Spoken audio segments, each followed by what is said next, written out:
À tous. Je crois que c'est bon, on est en direct.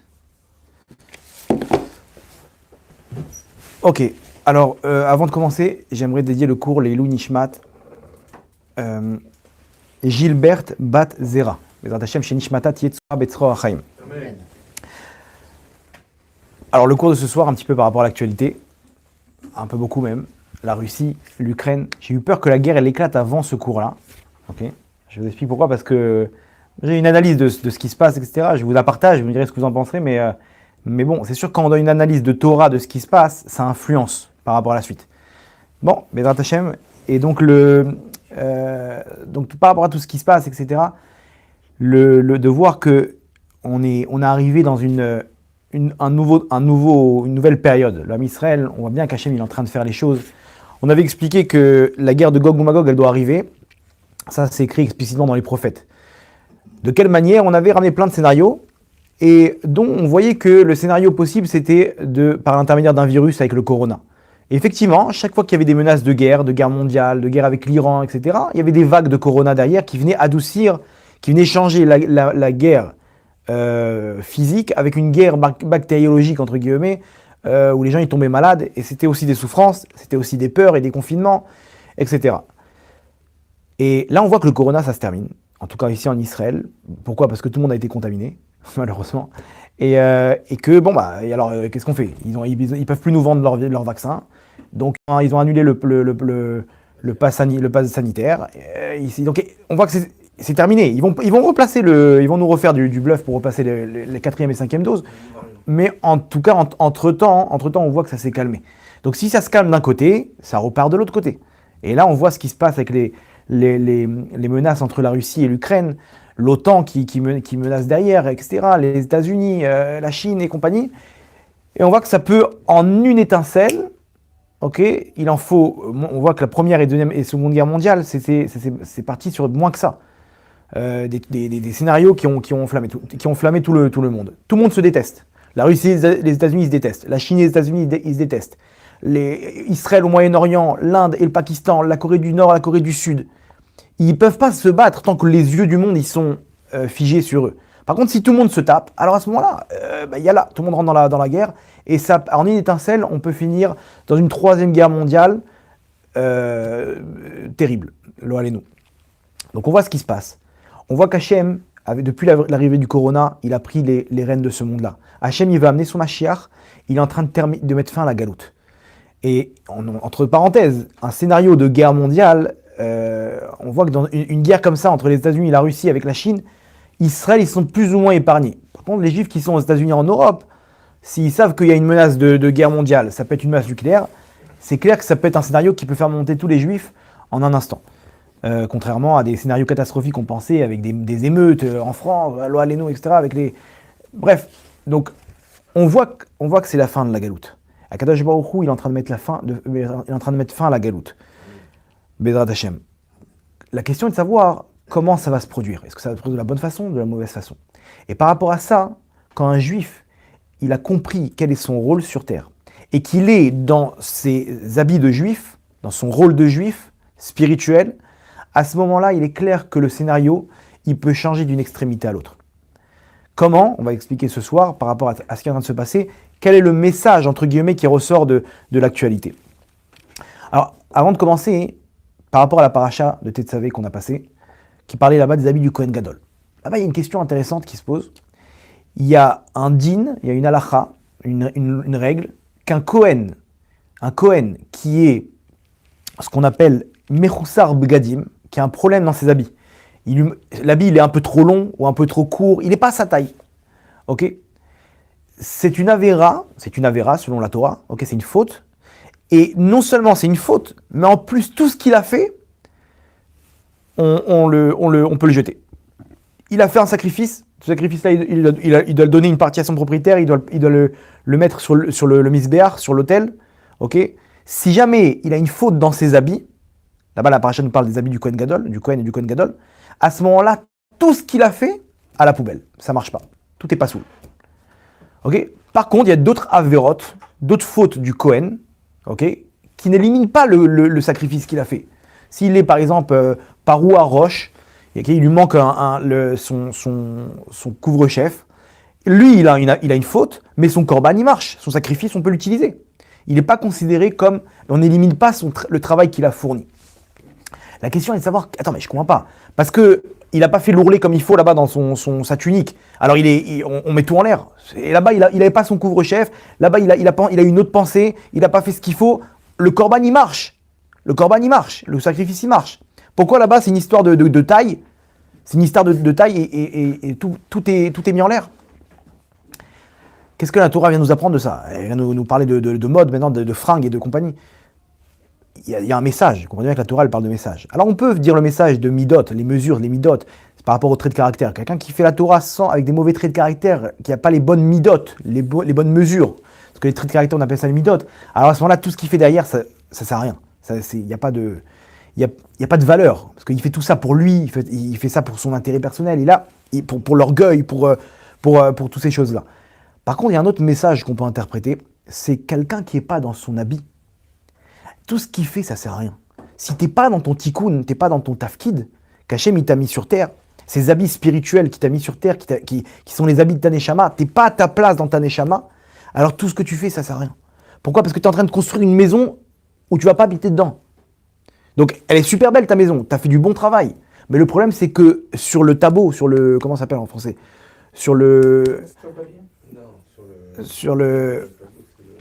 Bref, le cadastre. Sur le cadastre, cette maison-là, elle n'est pas en ton nom. Toi, ta maison, elle est là-bas. Mais attends, mais je travaille pour rien. Il fallait se renseigner. Tu t'es trompé de maison, tu as commencé à bosser, mais toi, ta maison, elle est juste à côté. Ah bon, alors quoi, qu'est-ce que je fais? Tu peux rien faire. Tu peux pas récupérer les briques. Tac, tu as travaillé dans le vide. Quand la personne, elle n'est pas dans son tikkun, elle n'est pas dans son rôle, tout ce qu'il a fait, ça ne sert à rien. Il est complètement dans un autre rôle, il est en train de faire quelque chose qu'on est en train de lui vendre, on est en train de le pousser, la société est en train de le pousser à faire des choses qui n'est pas lui, alors que lui, il est venu pour une chose qu'Hachem l'a envoyé sur terre. Il arrive après 120 ans, il dit, regarde Hachem, j'ai fait ça, et je dis, c'est bien, c'est super mon tzaddik, je suis fier de toi, mais tu as perdu ton temps, c'était là-bas que tu devais travailler. Je dis, mais comment je pouvais savoir? Mais regarde tous les appels de phare que je t'ai fait. Regarde là-bas, le Rav, il t'a dit, ta femme, elle t'a poussé là-bas, et ta mère, elle t'a poussé là-bas, et tes enfants, ils t'ont poussé là-bas. Et t'es allé à des cours de Torah, et encore, je te faisais des allusions, et toi, tu t'entêtais à aller là-bas. Laisse-toi guider, suis ton chemin, écoute ton cœur. On va expliquer comment y arriver. Mais en tout cas, quelqu'un qui n'est pas dans son tikkun, qui n'est pas dans son rôle de façon individuelle, et quand le Ham Israël, il n'est pas dans son rôle de juif, tout ce qu'il fait, ça sert à rien. Tout ce qu'il fait, ça sert à rien. Le mec, il a vécu comme un goy toute sa vie. Je me dis, t'es gentil. T'as été quelqu'un d'excellent. T'es quelqu'un avec le bon cœur. Mais si tu viens pas avec ton Shabbat, tu viens pas avec tes tefilines, tu viens pas avec tout ça, je peux pas te donner de Gan Eden. T'as été quelqu'un de bien, tu vas recevoir une petite part. Mais c'est dommage.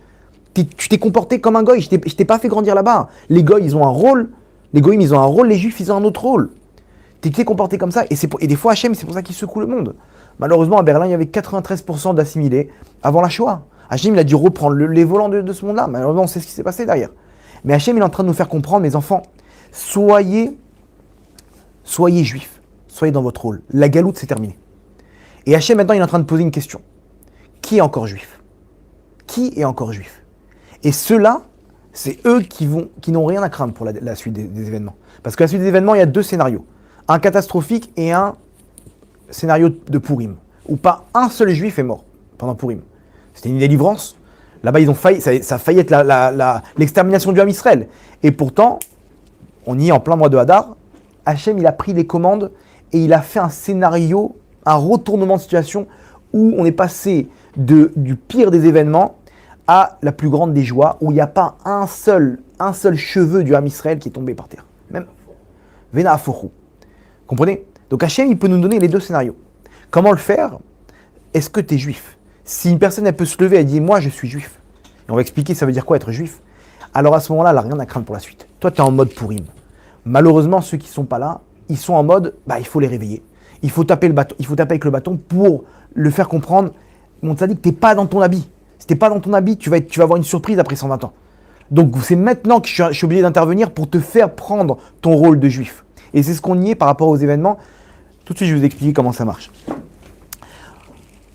Par rapport à ce qui se passe, donc l'Ukraine, la Russie, Poutine et tout ce qu'il est en train les menaces qu'il est en train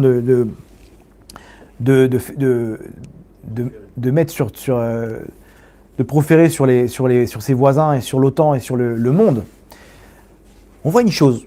On voit une chose, et je veux dire, notre rôle, quel rapport maintenant? Quand moi, je vais prendre sur moi d'être juif, et je vais faire mon rôle d'être juif, alors à ce moment-là, Poutine, il va se calmer. Tout ce que tu es en train de me raconter maintenant, tout ce qui peut partir en cacahuète avec les événements, tu es en train de me dire comment tu m'expliques que moi, quand je vais prendre mon rôle de juif, alors à ce moment-là, je vais faire en sorte que Poutine, il se calme. Quel rapport? Mais quel rapport? Quelqu'un peut m'expliquer? Il n'y a aucun lien. Alors qu'il y aura la guerre ou pas, le message, il est quand même là. On ne sait pas. Moi, si vous voulez mon avis, c'est comment dire, la semaine prochaine, la fin des Jeux Olympiques, à Pékin, c'est le moment où il va attendre. Il s'est mal barré. Là, dans le timing, ils ont trop mis la pression, etc. Il va attaquer. Mais techniquement, il doit attendre la Chine pour attaquer. Et la Chine, ils ne peuvent pas. Ils ont investi des milliards dans les Jeux Olympiques. Donc le timing, il n'est pas bon. Et d'un autre côté, il ne peut pas attaquer quand tout le monde s'y attend. Donc à mon avis, moi je pense que c'est une histoire de... Rappelez-vous, le Kaf Hadar, dimanche. Ok? C'est une date spéciale, selon la Torah, le Kaf Hadar, il y a eu beaucoup d'événements. Ok? Et ça peut être intéressant. Positif. Positif, dont ce qui s'est passé avec Roni Hamagal. Voilà, c'est la synagogue où on est Roni Hamagal. Là-bas, la délivrance qu'il a fait là-bas pour l'âme Israël, ça s'est passé le Kaf Hadar. Alors je ne sais pas si c'est le dimanche soir, à partir du dimanche soir, ou c'est dimanche même, le Kaf Hadar, mais rappelez-vous de cette date. Bref, en tout cas, on ne sait pas s'il y aura la guerre ou pas. Mais on n'est pas là. On n'est pas en train de parler de stratégie militaire ou pas. Nous, on veut savoir qu'est-ce qu'Hachem il fait maintenant. On vient de finir une période de Shovavim. Les gens, ils ont fait tchouva. Ils se sont renforcés. Et d'un coup, on passe à une nouvelle ère. On passe à une nouvelle période. Comme le Rav Pinto, il a parlé pendant. Il dit maintenant, on passe dans les Chevlei Mashiach de haut niveau. Si on n'est pas avec Hachem, ça va faire très peur. Comme ça, il a annoncé. Il a dit on rentre dans une phase de Chevlei Mashiach, de souffrance, de la délivrance du Mashiach très très dur. Celui qui n'est pas avec Hachem, il va se faire balader comme une feuille au gré du vent. Donc, c'est quoi qu'est-ce qui se passe maintenant avec Poutine? Inyan. Je fais un petit suspense. Cette chose-là, vous savez que ce qu'est en train de faire Poutine, il peut faire le sale travail que le Mashiach il aurait dû faire. Il y a un scénario où Gog ou Magog, c'est entre les peuples du monde. Et à la fin, il y aura un dernier scénario avec Israël très rapide. Plutôt qu'un scénario où toute la guerre, c'est avec Israël. Et là, c'est une guerre de longue durée, c'est beaucoup de morts, etc. Et c'est le Mashiach qui se tape le sale travail. Mais il y a un scénario où Hachem peut faire en sorte qu'ils se battent entre eux. Voilà. Comme ça, un jour, le Rabbi Yonatan Eibeshitz, c'est un grand sadique, lui, il était très proche, tout le temps, il était en discussion avec les curés là-bas de la ville. Et les archevêques, etc. Et lui, il les remettait à leur place. C'était incroyable. Et il aimait bien. À la fin, il y a eu une amitié entre eux, une amitié dans le sens qu'il le respectait. Il le respectait, et chaque fois, il lui demandait des conseils. Ils sont arrivés à un niveau où là-bas, il lui demandait des conseils. C'est quoi votre pensée, les Juifs, par rapport à ça, etc. Il était très, très intelligent. C'était une sommité, ce Rav. Et un jour, il y a un des archevêques là-bas. Il lui dit, moi, j'ai lu dans vos prophètes, là, l'histoire de Gog ou Magog. Tu vas me dire que 70 peuples, ils vont venir contre vous, et vous allez gagner la bataille. On connaît les Juifs. Intelligent, vous êtes intelligent. Ok. Mais je ne vois pas avec une arme. Je ne comprends pas le scénario. Bon, à l'époque, il n'y avait pas de bombe nucléaire, il n'y a pas de ça. Il lui dit, explique-moi c'est quoi le scénario. Hein, mais ne me dis pas, Hachem, il va intervenir, il va taper avec ses... Donne-moi un scénario possible. Il dit, ok. Il lui dit, t'as un poulailler. Il dit, bien sûr, j'ai un poulailler dans mon jardin. Il dit, ok. Alors, si tu veux, je te montrerai l'exemple avec ton poulailler. Et là-bas, tu auras ta réponse. Il dit, ok. Il amène dans son poulailler. Il y avait une dizaine de coqs. Il dit, est-ce que tu as un poussin? Il dit, ouais, le poussin, il est là-bas dans une petite cage à part. Ok, pour pas se faire tuer. Et avec des coqs grands et forts. Il dit, ok, amène-moi le poussin. Il dit, tu vois ça? Ce poussin, c'est les Juifs. Et les autres, c'est les peuples du monde. Toi, ta question, hein, si je jette le poussin maintenant dans l'arène, il va se faire éclater normalement. On est d'accord? Voilà. Toi, ta question est comment ce petit poussin, ce petit peuple, il va gagner toutes les nations. Ok, alors tu veux voir la solution? Il a jeté le poussin, mais il a sorti une galette de riz. Un truc que les coqs, ils sont fans. Et il a jeté là-bas en plein milieu. Les coqs, ils sont arrivés, il y en a un qui a pris, l'autre, il est arrivé, il a un coup de bec, tac, ils sont commencé à se battre dans tous les sens. Le petit poussin, il a vu ça, il est parti de côté. Et ils se sont massacrés. Jusqu'à qu'à la fin, ils étaient tous KO. Et le poussin, il est ressorti, il a vu que tout le monde est par terre, la galette de riz en plein milieu, hop, il a pris sa galette de riz, il est parti manger tranquillement. Le Rav, il a dit, t'as vu, c'est exactement le même principe. Akadosh Baruch Hu, il va faire un scénario où les peuples du monde, ils vont se massacrer entre eux, et d'un coup, Israël, ils vont sortir leur tête, oh, il n'y a plus personne, et ce sera la Géoula. Il dit, c'est comme ça qu'Hachem va faire. Hachem, il va leur mettre comment dire, par l'orgueil, il va les pousser, comme ça il est écrit dans le Midrash, par leurs cheveux, il va les pousser pour faire la guerre. Et entre eux, ils vont faire la guerre, ils vont faire le travail que le Mashiach, il aurait dû faire, à lui tout seul, de se battre contre tout le monde. Mais Hachem, c'est ce que, je connais plein de sadikim, que eux, ils faisaient des actions spirituelles pour que Trump, il reste au pouvoir. Parce que Trump, il avait la possibilité de faire ce travail. Et Trump, c'est la gematria de Mashiach ben David. C'est ce qu'il aurait pu faire dans les forces du mal. Enfin, pardon, c'est ce qu'il aurait pu faire à partir il aurait pu commencer le travail du Mashiach. Et effectivement, vous voyez ce qu'il voulait faire. Il voulait taper l'Iran, il voulait un truc, etc. Malheureusement, l'Ozachinou, que ça passe par lui. Mais là, on voit qu'Hachem, il sort un nouveau pion. C'est qui ce pion? Vladimir Poutine, en personne. Je vais vous dire tout de suite c'est quoi le rapport. Mais lui, Vladimir Poutine, avec cette guerre, il peut mettre en l'air tous les plans du Erev Rav, que ça soit avec Nouvel Ordre Mondial, qui veulent faire tous leurs plans de contrôler le monde, avec les vaccins, etc. C'est tous des Erev Rav, ceux-là. Les dirigeants là-bas, c'est qui? C'est Soros, c'est un juif. Attali, c'est un juif. Zuckerberg, c'est un juif. Tous les dirigeants là-bas, c'est tous des juifs. C'est qui? C'est Erev Rav. Bien sûr. Ils peuvent, maintenant, tous les Erev Rav qui sont ici, qui dominent en Israël, si demain il y a la guerre, une guerre mondiale, ils sont perdus. Il peut très bien, Poutine, il peut faire la pluie et le beau temps. S'il est allié avec la Chine, ils savent très bien que Biden, il est faible, que l'Europe encore plus. Ils peuvent faire la pluie et le beau temps. Il est installé en Syrie, il peut même fermer les ponts à Israël, il peut tout faire. Il menace comme ça.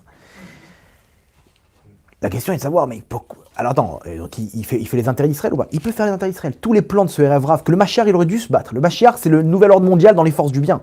Lui, il va concurrencer cela. Donc ceux-là, ils vont rentrer en guerre contre lui. Et il y a écrit dans la Gemara que le Erev Rav, il va faire plus de mal au Mashiach que les peuples du monde. Comment c'est possible? Maintenant, on comprend, on voit le scénario. Exactement. Donc, comment maintenant Poutine, lui, il peut faire le travail du Mashiach? Alors, regardez comment c'est fort.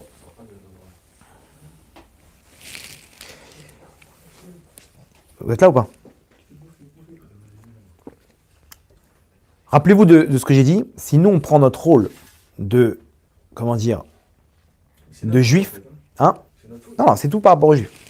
C'est nous qui avons créé le rêve.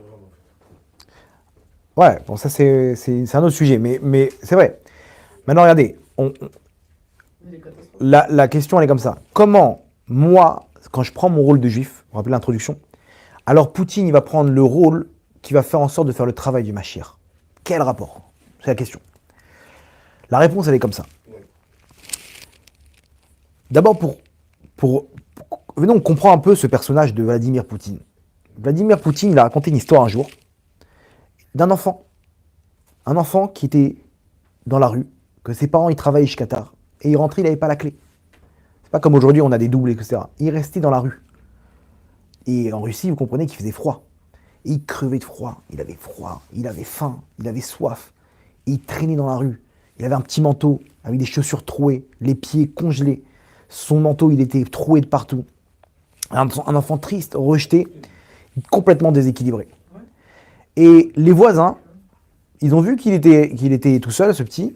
Ils l'ont invité. Ils l'ont dit, mais qu'est-ce que tu fais tout seul? Allez, rentre. Viens mon fils. Et là-bas, les parents, ils l'ont accueilli. Il y avait une cheminée avec du feu. Et ils l'ont mis au chaud. Ils lui ont donné une soupe. Ils lui ont donné à manger. Ils lui ont changé ses affaires. Ils lui donnaient des habits. Et tous les soirs, en attendant que ses parents ils rentrent du travail, ils se retrouvaient là-bas. Il dit, cette famille, c'était qui? C'était des juifs. Et là-bas, je faisais avec eux Hanouka. Je mangeais des beignets. J'allumais les lumières. Imaginez-vous, ils ont pris un petit de la rue. Tu sais pas d'où il sort. Ils l'ont accueilli. Regardez, quelle force. Cette famille-là, de juifs, quelle morale, qu'est-ce qu'ils l'ont inculqué à ce petit jeune. À ce petit jeune. Et lui, il finit son discours et il dit, cet enfant, vous savez, c'était qui? C'était moi. Ah, il a voulu leur faire une leçon, dire, regardez, de là où je suis, c'est là-bas que j'ai commencé, dans les poubelles, dans la rue. Et regardez ce que je suis devenu. Mais derrière, il nous donne beaucoup d'informations sur son profil. Lui, Vladimir Poutine, il a grandi dans un cocon d'amour et de chaleur juif. Donc lui, quand tu lui parles de la religion, tu lui parles de Hanouka, et son cœur, il tremble. Ça lui parle. Vous comprenez? Hachem, il n'a pas fait ce scénario-là pour rien, que ses voisins, c'est des juifs. Et qu'il a mis là-bas des tzadikim. Regardez comment c'est fort. Hein. Comment la Torah, vous croyez quoi? Si la Torah nous dit de ne pas faire de mal à un animal, tsar balechaim, quand tu vois une personne dehors, un humain, à plus forte raison, encore plus un humain, et alors il n'est pas juif, c'est pas grave. T'as un humain qui tremble de froid dehors, tu le fais rentrer, tu lui donnes à boire, tu lui donnes à manger, tu le mets devant, devant une source de chaleur. Ils l'ont sauvé, et comme ça, pas un jour, tous les jours comme ça, et ses parents ils tapent à la porte, on est venu récupérer le petit Vladimir. Et lui comme ça, il a grandi. Pour la petite histoire, il y a quelques années, il y a une dizaine d'années, il est venu en Israël, il a demandé à voir les descendants de cette famille. Et on lui a dit, la mère, elle est toujours vivante. Elle est toujours vivante. Les enfants, ils jouent avec eux, mais la mère, elle est toujours vivante, elle habite à Jérusalem. Il a dit, je vais aller la voir. Il arrivait avec tout le KGB, là, dans un 2 pièces, un taudis. Il s'est assis sur le canapé, et il a commencé à discuter avec elle, etc. Il lui a dit merci et tout. Et après, il a regardé autour de lui, il a dit, c'est ça votre maison? Il a dit, vous allez déménager tout de suite. Il a amené un de ses conseillers. Il a dit, tu vas appeler Bibi tout de suite et tu lui dis qu'il nous donne un 5 pièces, le meilleur qui existe au centre-ville. Il est revenu un quart d'heure après avec des clés. Voilà, c'est pour vous, sur le compte de la Russie, sur le compte du KGB. Vous vous rendez compte? Ça, c'est pour la petite histoire, comment Hachem il a fermé. Mais mieux que ça, c'est qu'Hachem, par cette histoire-là, qu'est-ce qu'il a inculqué dans le cœur de Poutine? Les Juifs, ils sont bons. Les Juifs, ils sont bons et il a une dette envers eux. Mieux, écoutez bien la suite. Un jour, le Rav Yitzhak Yosef, il avait un congrès des rabbanim. Le grand rabbin d'Israël actuel, le Rav Yitzhak Yosef, il avait un congrès de tous les rabbanim en Russie. À la fin du congrès, il voit 2 agents du KGB. Monsieur le rabbin, suivez-nous, convoqué par Poutine. Ah, il veut quoi maintenant? Il se retrouve au Kremlin, il raconte là-bas, il voit des tapisseries, des tableaux, des Picasso, des trucs de fou. Un luxe terrible. Un luxe terrible. Poutine, il l'accueille dans son bureau, il lui dit « Je peux te poser une question? Est-ce que vous savez pourquoi vous êtes encore là, vous les Juifs? C'est grâce à quoi? Tu peux me dire ?»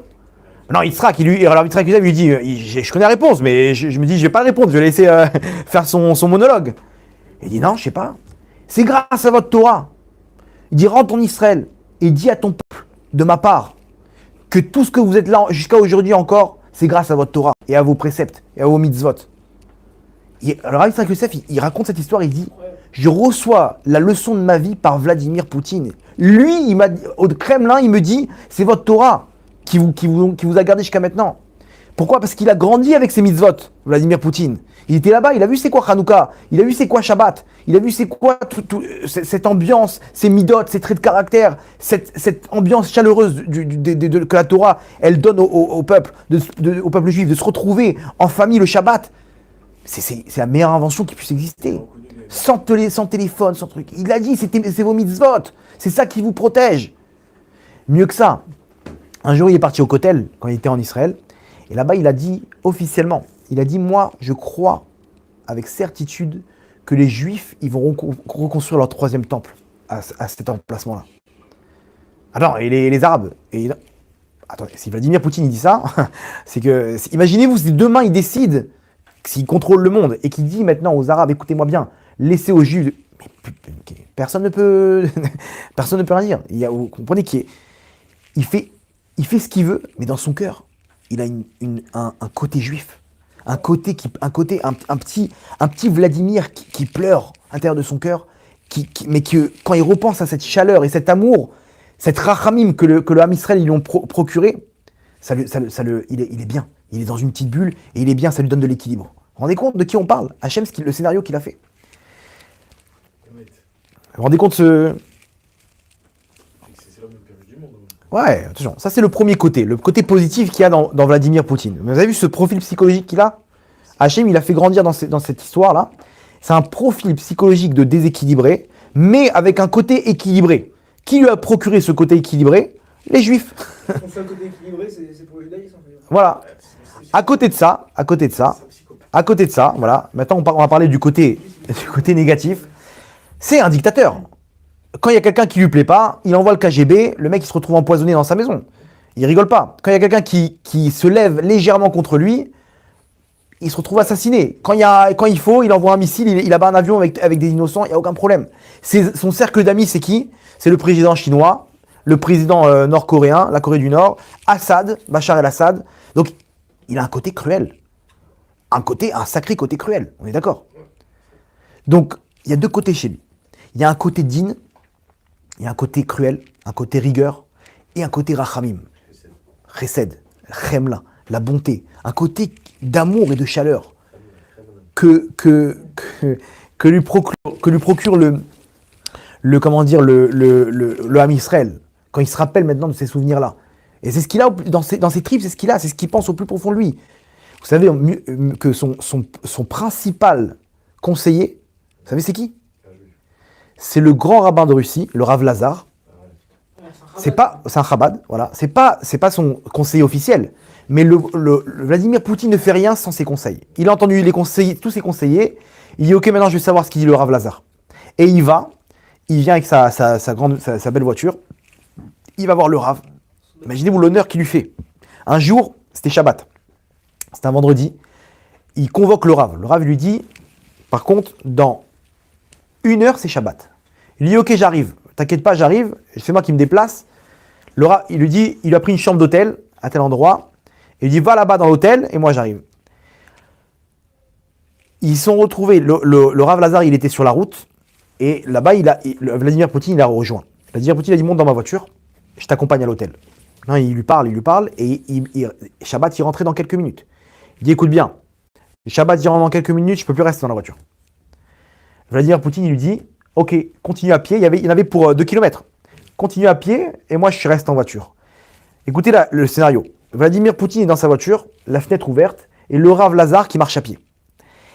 Pendant 2 km, ils ont marché. Derrière eux, il y avait un embouteillage de 20 km. Pourquoi? Parce qu'il y a un juif qui est en train de faire Shabbat, et Vladimir Poutine, il n'y a pas. Ton Shabbat, c'est ton Shabbat. Mais c'était tellement précieux, la vie de Rav Lazar, ce Chabad, que y a pas, les autres, qui restent derrière, ils peuvent klaxonner jusqu'à demain. Il a arrêté toute la Russie pour parler. Mais attends, mais dis-lui, tu vas monter dans la voiture. Non, lui, il veut faire Shabbat, on respecte. Imaginez-vous le Kiddush Hashem. Il y a un juif qui est en train de marcher pour faire Shabbat et tout le quartier, tout la contrée là-bas, tout est bloqué. Parce qu'il y a un juif qui fait Shabbat. Vous vous rendez compte? Il ne bouge pas sans ce Rav Lazar.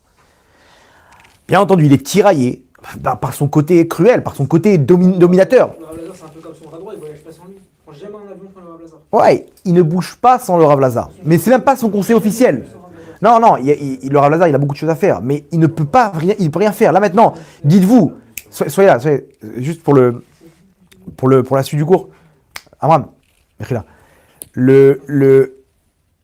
Il est, comment dire, il ne prend pas une décision s'il n'y a pas l'avis officiel du Rav. Vous vous rendez compte? C'est-à-dire, il a un Rav. Il a un Rav qui est là, il y a tous ses conseillers, et il y a son Rav qui est là. C'est-à-dire qu'il sait exactement ce qu'il doit faire, et croyez-moi que le Rav, il le remet exactement à sa place. Il sait très bien qu'il voit chez le Rav le Hémet. Il voit la Torah, il voit Dieu. Et ça, malheureusement, il est tiraillé derrière parce qu'il y a la domination, il veut mettre une tannée aux États-Unis, à l'Europe, et il y a la Chine, etc. Il y a tout son côté. Mais derrière, il y a une étincelle. Il y a une étincelle où Akadosh Baruch Hu, il est en train de les prendre comme à Purim là-bas, et il est en train de le prendre comme à Achashverosh. Et Achashverosh aussi était tiraillé entre son côté Haman, qui était son conseiller, et son côté Esther, avec qui il était marié. Et Esther, elle adoucissait Achashverosh, et Haman, il lui mettait la rigueur, il lui mettait l'angoisse, il lui mettait des pressions pour qu'il détruise les Juifs. Et d'un autre côté, Esther, il dit non, qu'est-ce qu'il fait? Achashverosh, il domine le monde. Il a son côté juif et son côté cruel. Il a son côté rachamim et son côté djinn. On arrive devant Purim, on a la même situation. Poutine, il est tiraillé entre son côté rachamim et son côté djinn. Il est parti en Chine la semaine dernière. Officieusement, il aurait eu l'accord des Chinois pour attaquer, mais ils lui ont dit attendez. Attends-nous, la fin des Jeux Olympiques d'hiver de Pékin, et on sera avec toi. Parce qu'ils ne peuvent pas attaquer alors qu'ils ont investi des milliards dans l'événement. Ouais, la Chine aussi, elle va attaquer. La Chine, ils veulent Taïwan. Ah, tu Non. veux que la Chine il s'occupe de Taïwan pendant que lui s'occupe de l'Ukraine. C'est le meilleur scénario. Pendant que les États-Unis ils vont faire les menaces, mais s'il y a maintenant la Chine et la Russie, les États-Unis ils vont rien dire. L'Iran derrière ça va suivre. C'est sûr que l'Iran la bombe nucléaire ils vont la placer s'ils voient que Biden il est faible mais on voit bien que tout ça c'est les pas du Mashiach. La fin de la guerre, les pas du Mashiach. Regardez le Remez, incroyable. Comment il s'appelle le stade de Pékin? Il y a les Jeux Olympiques. Lui, il lui dit, attends-moi avant d'attaquer. Comme ça, moi, j'attaque avec toi pour Taïwan. À cause de quoi? À cause des Jeux Olympiques de Pékin. Comment il s'appelle là-bas le stade? Niao Shao. Vous savez ce que ça veut dire? Ça veut dire nid d'oiseau. Nid d'oiseau en hébreu, c'est quoi? Kan Tzipor. Alors, Kan Tzipor, selon Zohar, c'est le nom du Echal, où se trouve la Neshama du Mashiach. Le moment venu, au moment de la Géoula, le Mashiach, avant d'apparaître, il reçoit une Neshama. Le Zohar nous dit, elle se trouve où cette Neshama? Dans un endroit qui s'appelle Kan Tzipor, nid d'oiseau. Vous vous rendez compte? Lui, il lui dit, attends-moi avant. À cause de quoi? À cause de Niashua, de Pékin, des Jeux Olympiques de Pékin. À cause du Kan Tzipor. Il nous dit explicitement, ici, c'est le Mashiach qui arrive. Vous vous rendez compte? Très bien. Alors, quel rapport avec nous? Quand moi, je suis juif, quel rapport avec tout ce qu'on est en train de raconter maintenant? C'est simple. Quand moi, je suis dans mon tafkid en tant que juif, je suis en train d'influencer que dans le monde, Poutine, il rentre dans son tafkid. Si moi, je fais régner mon côté juif chez moi, je vais faire régner chez Poutine son côté yéhoudi, son côté juif, avec quoi il a grandi. Lui, il est tiraillé entre sa cruauté et son côté rachamim, et sa bonté, qui a été créé, son équilibre interne, qui a été créé par les juifs. Moi, maintenant, de là où je suis, mesure pour mesure, quand je fais dominer le côté juif qui est en moi, j'influence autour de moi que le côté juif dans le monde, il domine. Et quand le côté juif, il domine, le côté juif chez Poutine, il domine. La rachamim, elle domine. Et à ce moment-là, on passe à un scénario de Purim, où tout est en rachamim. C'est incroyable. C'est-à-dire que nous, on influence le côté rachamim de Poutine. Si nous, le Ham Israël, on est dans notre tafkid, on est dans notre tikkun, on est dans notre côté juif, alors automatiquement tu vas influencer le côté juif de Poutine. Poutine, il va faire la guerre, mais lui, il y a une chose en tête, il va servir les intérêts des juifs. Ou il peut complètement prendre son côté cruel, il peut prendre le dessus. Vous comprenez? Mesure pour mesure. Ce que tu fais, un juif, il faut qu'il comprenne, Bishvili Nivra Olam. Le monde, il a été créé pour toi. Un juif, c'est lui qui fait la pluie et le beau temps dans le monde. Tout dépend de lui. Hachem, il nous montre cet épisode-là pour nous dire, sachez mes enfants, regardez le message. Lui, il a un côté rachamim. Lui, il a un côté Esther chez lui. Il a un côté juif. Ce côté juif-là, c'est le côté rachamim. Il peut faire en sorte que c'est un scénario où tous les juifs, ils montent en Israël de la mer. Ça risque de faire peur. Je suis d'accord avec vous. Mais Hachem peut faire un scénario par son intermédiaire où tout se passe comme à Purim. D'un autre côté, ça peut être un scénario de Troisième Guerre mondiale horrible, cruel. Et ça dépend de nous. Quand tu es à ta place, tu le mets à sa place. Quand toi, tu influences dans le bien, en tant que juif, tu es à ta place, il est clair que toi, tu ne seras pas touché par le côté cruel de Poutine, mais toi, tu vas bénéficier des bons côtés de Poutine. Parce que, je peux me permettre, parce qu'en fait, c'est Hachem qui va faire influencer le bon côté de Poutine. C'est pas que c'est ça Bien sûr. En fait, c'est ça manquait On a compris. Fadaï que le cœur des rois, il est entre les mains d'Hachem. Les gens sont en train de faire des commentaires. Il va attaquer, il va pas attaquer. Hachem, s'il décide qu'il attaque, il attaquera, même si il a décidé de rentrer à la maison. Il y a ça dans l'histoire avec Néhémie. Bien sûr. Hachem, il a mis dans son cœur qu'il disait. Bien sûr. Hachem, il peut lui mettre un truc dans le cerveau, il va foncer attaquer. Donc Hachem, il te dit ça devant toi. Voilà. Toi, Maintenant, ce scénario qu'Hachem il va faire, ok. Alors ça peut être reporté encore, je sais pas. Jusqu'à maintenant, ça a été reporté la Géoula. Ça devait être il y a 2 ans, et tout le temps, ça a reporté. Là, les tzadikim, apparemment, ils disent qu'on y est. Alors, je sais pas si ça va être par intermédiaire de cette guerre, mais quel scénario? Hachem, il a décidé de quel scénario?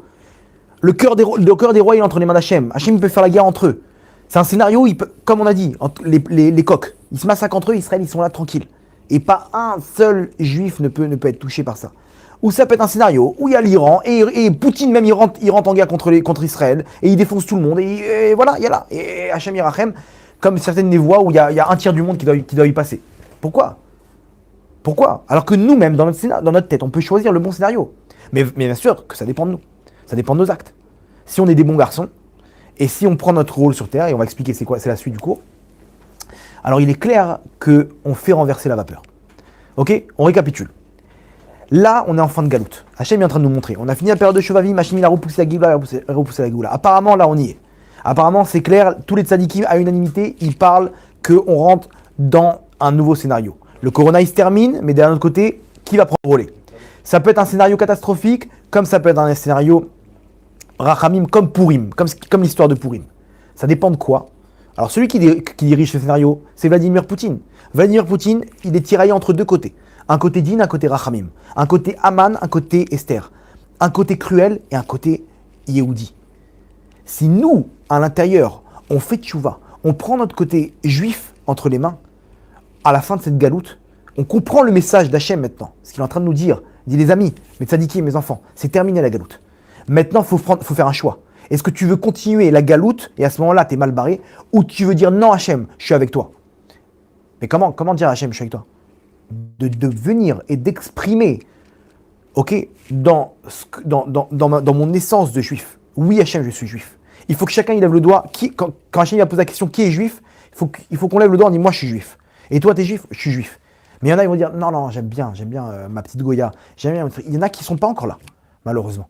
Et si on arrive à prendre sur nous ces mitzvot qui font de nous un juif, qu'on va expliquer tout de suite, à ce moment-là on fait régner le côté juif qu'il y a chez Poutine, et à ce moment-là, tout se passe comme prévu. Et Hachem, il fait le meilleur scénario possible, un scénario de Purim. On a 2 mois de Hadar maintenant. 2 mois de Hadar, donc il y a 2 Vénafour. Sur la Torah, Al-Pishnaim Yakum Davar, quand il y a 2 choses, c'est un témoignage, il se fait que après Al-Pishneedim. Donc là, il y a 2 Vénafour. Donc là, doublement, on peut renverser la vapeur. Vous comprenez? Sans compter qu'il y a écrit aussi dans la Gemara, dans Megillah et dans d'autres endroits, que Jvit, l'année de Jvit, Milchamot, écrit explicitement, et Milchamot, les guerres, c'est le début de la Géoula. Motse Jvit, Ben David ba. À la fin de la Jvit, Ben David il est là, le Mashiach. Et là-bas, Rashi dit que ça peut être même le lendemain de la fin de la Jvit. C'est pas forcément dans l'année qui suit après. Et il y en a qui disent même que ça peut être même dans l'année de Jvit, même, dans cette année dans laquelle on se trouve. Donc là, on voit, on est dans les Milchamot. Est-ce qu'il ne faut pas être pour alors à ce moment la guerre? Il y a certains tzadikim qui prient pour qu'il y ait cette guerre, malheureusement. Ouais, nous on prie que Hachem il fasse. Non, il faut prier pour que la Géoula soit Berachamim. Si Hachem a dit que ce soit une guerre où les goïms. Ça peut être entre. Ça peut pas être rapide et Berachamim s'il n'y a pas de guerre. Enfin, la guerre entre eux. On ne sait pas. Nous on veut pas. C'est sûr que un Yehudi ne doit pas espérer que le monde il soit détruit. Non, bien sûr. Mais si Hachem il a décidé, et entre nous, on sait très bien, on connaît les prophéties, etc. Et on sait très bien que Kadosh Baruch Hu, malheureusement, il veut passer par une guerre. Pourquoi? Parce que c'est que lui, parce qu'il y a marqué El Nekamot Hachem, c'est-à-dire Hachem, il n'y a que lui qui peut décider de se venger. Nous, on ne peut pas être là pour commenter, pour dire, interpréter qu'il faut qu'il y ait une guerre. Nous, on n'a pas le droit de dire ça. Mais si Hachem il a décidé qu'il y ait une guerre, alors c'est lui qui décide. Et lui seul, il peut se venger Hachem. Nous, on ne peut pas dire, on aimerait bien qu'il y ait une guerre pour se venger de tous les goïms, ce qu'ils nous ont fait à travers l'histoire. Non, mais si Hachem il décide de se venger des goïms, il n'y a que lui qui peut se venger. Parce qu'il n'y a que lui exactement qui sait qu'est-ce qu'il a chacun dans son cœur et lui donne exactement ce qu'il doit recevoir. Tous ces goïms qui ont fait du mal à travers les générations, les nazis, et là-bas, dans les pogroms, mais les inquisitions, tous ces massacres de juifs, Hachem, il n'a rien oublié. Il n'y a que lui qui peut se venger parce qu'il n'y a que lui qui peut savoir exactement qui a fait du mal à son peuple. Et si Hachem fait une guerre où il y a des millions de morts, vous inquiétez pas que ces morts-là, ce seront les réincarnations de tous ceux à travers l'histoire qui ont fait du mal aux juifs. Mais il n'y a que Hachem qui peut décider de ça et savoir qui, quand, comment. Ok? Nous, on ne peut pas être là dire on veut la guerre, on veut que ça parte en cacahuète, etc. C'est sûr que non. Mais, en tout cas, nous, on demande la Géoula Berachamim. Et là, il est clair qu'on est en plein dedans. Donc, vous avez compris le scénario? Le scénario, il est que c'est à nous de prendre notre destin en main. C'est à nous de jouer. Comment le faire? Ça veut dire quoi quand je dis je suis juif? Ok? En quoi je suis juif? C'est quoi? Quand on va me dire sale juif dans une boîte de nuit et je vais me battre? Ouais, je vais rentrer au bétard pour défoncer des... C'est pas ça. C'est quoi? C'est se mettre en noir et blanc, en bleu et blanc à Yom Ha'atzmaut. C'est I love Tzahal, avoir un t-shirt comme ça. C'est de faire la Brit Mila. Non, aucun rapport. C'est pas ça. Il y a d'autres peuples qui font la Brit Mila. C'est quoi? D'habitants en Israël? Non. Tu peux être juif en France aussi. Tu peux être juif aux États-Unis. Qu'est-ce qui fait de moi un juif? Ok. C'est quoi mon rôle sur Terre? Un juif, comment je peux dire à Hachem, je suis juif? Moi je sais, je peux le dire officiellement, je suis juif. C'est pas de le dire. De le dire, ça veut dire oui, je suis juif, voilà, dans ma carte d'identité, il y a écrit, j'ai fait la Brit Mila, j'ai fait ce qu'il faut. Ok, super. Non, c'est dans ton essence. Être juif, c'est une essence. C'est quoi être juif? On a expliqué déjà rien que dans le terme. Être juif, c'est quoi? Yehuda, ok? Yehuda, on avait dit, c'est les lettres du nom d'Hachem, Yud Kevavke, et le Dalet. On avait dit, c'est quoi le Dalet? Dal, c'est quelqu'un qui s'annule. Quand tu t'annules pour laisser apparaître le nom d'Hachem. Comment tu t'annules? J'ai un Yetzirah, j'ai pas envie de faire ces mitzvot. Ça me saoule de faire Shabbat. Une femme, elle va dire, ça me saoule de m'habiller comme ça, tsanoa. Après, j'ai jamais vu ça. Yehudi, t'enlèves le Dalet, ça fait le nom d'Hachem, c'est fou. Ouais, Yehuda t'enlève le Dalet, ça fait Yud Kevavke. Et le Dalet, c'est Dal. Dal, c'est pauvre. Ok? Dal, c'est un pauvre. C'est un pauvre, il a rien à lui. Il a rien à lui-même, il a rien. Il dépend des gens. Toi, tu dois dépendre quand tu te mets en mode où tu dépends que d'Hachem, où tu t'annules tes intérêts, t'annules tes plaisirs, t'annules ton être même avec quoi tu as grandi, alors apparaît le nom d'Hachem. C'est toi qui fais régner le nom d'Hachem sur toi, quand t'es Dal. Donc, c'est ça le problème, c'est qu'on ne veut pas s'annuler. Ah, attends, ça me saoule, mon travail, comment je vais faire Shabbat, je peux m'annuler. Non, mais attends, les femmes, moi j'aime bien cette femme, c'est une Goya, etc. Annule-toi. Ouais, non, moi je m'habille comme je veux, de toute façon, être juif, c'est dans le cœur. Matzadika, là, tu es en train de donner des forces à la Corée du Nord.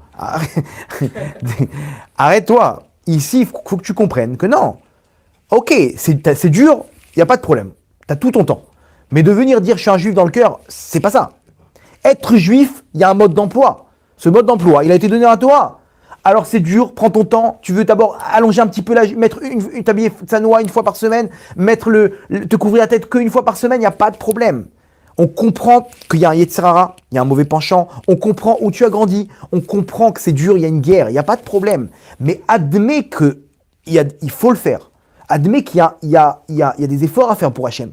Parce que c'est là-bas que tu es en train de t'annuler pour pouvoir. C'est dur. J'aimais bien ces jeans. Maintenant, je vais mettre des jupes. C'est s'annuler. C'est très dur. On comprend cette douleur, on comprend. Mais sois forte, Tzadika. Sois forte. Un autre pareil, annule-toi. Le mec, il tombe avec les femmes. On lui dit, tu ne peux pas tomber. Bats-toi. Tu peux pas. Sois fort. Ouais, mais je peux pas. Elle me fait craquer. Mais prends ta vie entre les mains. Prends ta vie entre les mains parce que c'est comme ça. Quand tu marches et que tu arrives à tenir ces avérotes-là, tu viens exprimer, écrire haut et fort, Ani Yehudi, je suis juif. Quand une femme, elle se balade dans la rue avec son kissouille roche, alors qu'elle se sent moche, elle se sent pas bien. Non. T'as une couronne sur la tête en train de dire je suis juive. Et dans les mondes d'en haut, elle est accompagnée. Elle est là, Hachem, il est fier d'elle. Vous comprenez? C'est ça qu'il faut voir. Quand moi, je me balade avec ma kippa, avec mon tzitzit, je suis en train de dire je suis juif. Quand moi, j'arrête tout pour Shabbat, je suis en train de dire je suis juif. Vous comprenez? C'est là-bas qu'il est le mifran, le test. C'est pas de le dire, de le penser, de dire je suis un juif dans le cœur. Moi, j'aime Hachem, tu sais pas ce que je fais pour Hachem. Ok, mais quand t'aimes une personne, alors t'es prêt à tout pour elle. Quand ma mère, elle me dit tu peux descendre les poubelles, mais bien sûr, ça me saoule, bien sûr ça me saoule de descendre, etc. Mais j'aime ma mère, donc je vais descendre les poubelles. Quand ma femme, elle me dit un truc, elle me dit tu pourrais faire ça et ça. Bien sûr. Au fond, ça m'intéresse pas. Ça me saoule, mais comme j'aime ma femme, donc j'ai envie de faire j'ai envie de lui faire plaisir.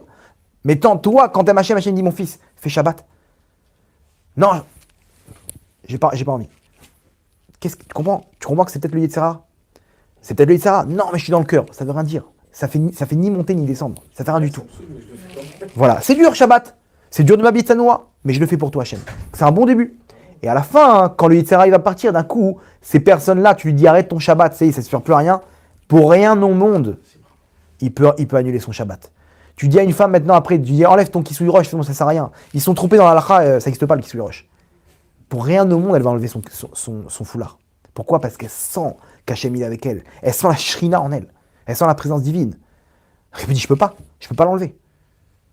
Ah, mais au début, tu trouvais ça dur. Ben oui, parce qu'il y avait des Yetzirah. Quand le Yetzirah, il a vu qu'il a perdu la guerre, il est parti. Maintenant, tu le fais par amour pour Hachem. C'est ça être juif. Maintenant, exactement. Être juif, c'est de l'exprimer. Il y a 3 niveaux. Je vous ai réuni 3 niveaux. Au niveau Nefesh, Ruach, Neshama.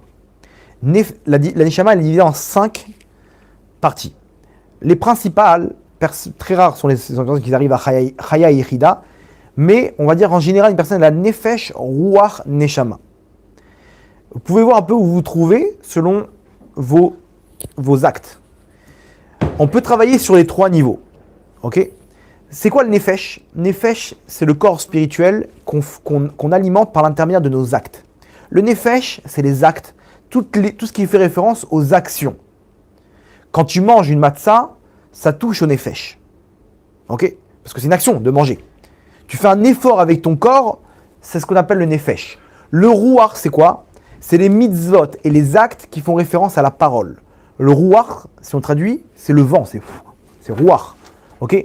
Le rouar, ça fait référence à la parole. La tfila, l'étude de la Torah, le lashon hara, dans le mauvais sens. Ok? Toutes ces mitzvot qui font référence à la parole, c'est un niveau au-dessus des actes. C'est quelque chose déjà qui est un peu moins palpable. La neshama, c'est quoi? C'est les mitzvot qui font référence à la pensée. Marshava. Là, c'est encore moins palpable. La pensée, tu peux rien savoir. Tu peux pas savoir. Tu as deux personnes, ils sont assis à côté de l'autre. L'un, il fait une mitzvah. Il est en train de penser à la Emouna, combien Hachem il est grand, combien Hachem il va l'aider dans la Parnassa. Et l'autre, il est en train de penser à un film, Hachem Irachem, de femmes et tout. Lui, il est en train de faire une mitzvah. Lui, il est en train de faire une avera. Mais les deux, ils sont là, tu vois rien du tout. Toi, tu vois deux personnes assises l'un à côté de l'autre. L'un, il est en train de faire des mitzvot. Et l'autre, il est en train de faire des avérotes. La pensée, c'est encore plus fin. Ça touche au niveau de la neshama. La neshama. Chaya Yechida, c'est d'autres niveaux. Ok, c'est vraiment les tzadikim. C'est là-bas, il y a marqué quand Moshe, il s'est énervé. Il s'est énervé au niveau de la Yechida. Ça veut dire que c'était dans l'intention qu'il avait. C'est-à-dire que tu aurais vu au Moshe, tu aurais vu qu'il n'est pas énervé. C'est normal. Normal. Il aurait dit arrêtez, machin. Il parlait normal, très détente.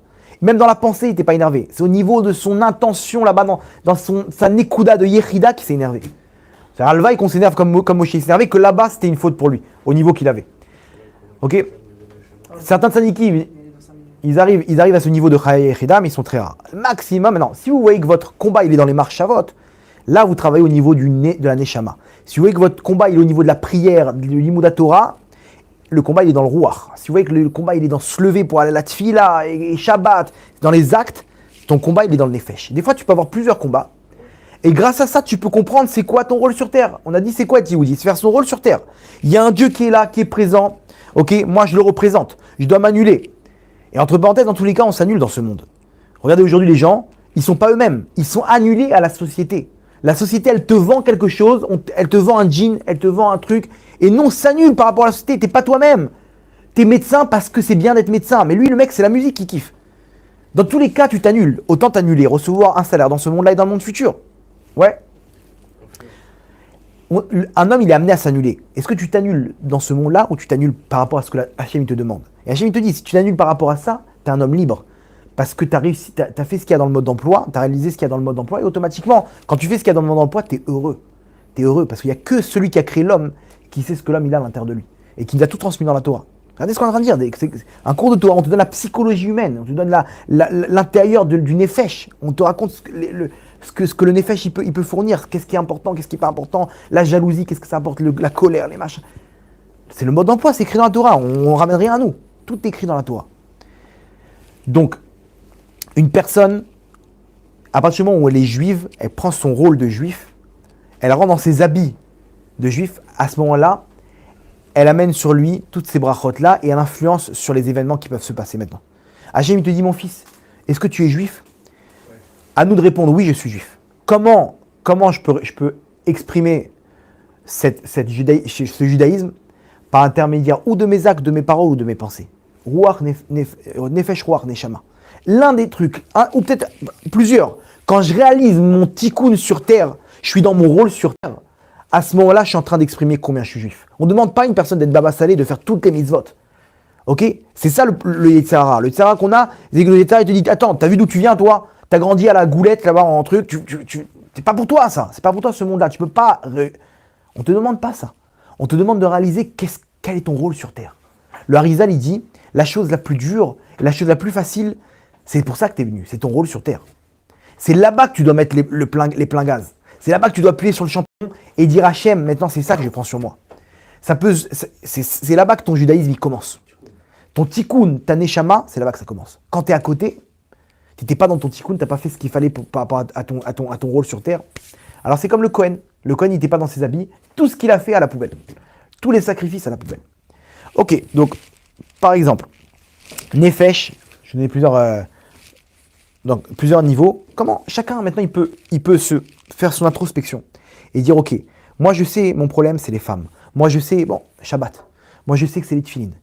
Une femme peut se dire moi c'est la tsniout. Moi c'est mon problème de shalom bait avec ma femme. Moi c'est le vol. J'ai du mal. Là où je vais je suis obligé de magouiller, de faire des arnaques, etc. Et lui il voit là où il va, il parle du lachonara et la haine gratuite. Chacun il peut voir ça. Tu peux voir où tu es, à quel niveau. Dans ton nefesh, dans ton roi, dans ta neshama. Là-bas, c'est là-bas que tu dois venir prendre ce tikkun que tu as. Et quand tu vas te battre, on s'en fiche du résultat. Quand tu vas te battre, et tu vas montrer, et tout le temps tu vas évoluer, même si tu es encore loin du compte, par là, tu es en train de dire Hachem, Ani Yehudi, je suis juif. C'est dur pour moi, Hachem, je m'annule, voilà, je m'annule pour toi. J'ai pris sur moi maintenant Shabbat, j'ai pris sur moi la tzniut, j'ai pris sur moi de me couvrir la tête, j'ai pris sur moi X, Y, Z. Cette annulation, quand tu t'annules, tu fais apparaître Hachem. Voilà, Hachem, dans les mondes d'en haut, il dit voilà quelqu'un qui a un Dieu et qui a une Torah. Mais c'est une savate, le mec, il ne veut rien du tout. Non, il est dans son tikkun. Il est dans son tikkun. Donc aujourd'hui, une personne, elle peut savoir exactement c'est quoi son tikkun. Tu es juif, tu y es, au niveau individuel, tu rentres dans le cadre du peuple juif et tu renverses la vapeur par rapport à Gog ou Magog, comme on a expliqué dans la première partie.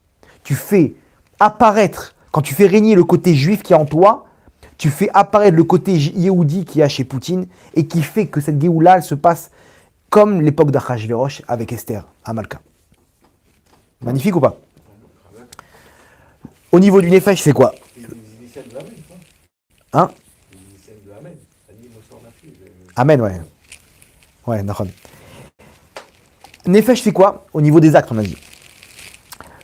C'est le plus dur. Le plus dur, c'est le tikkun du Nefesh. Les actes, c'est hyper dur. Quelqu'un qui a des problèmes avec sa femme de Shalom Bayit, waouh, c'est des épreuves terribles. Ou une femme avec son mari et lui, il veut pas bouger.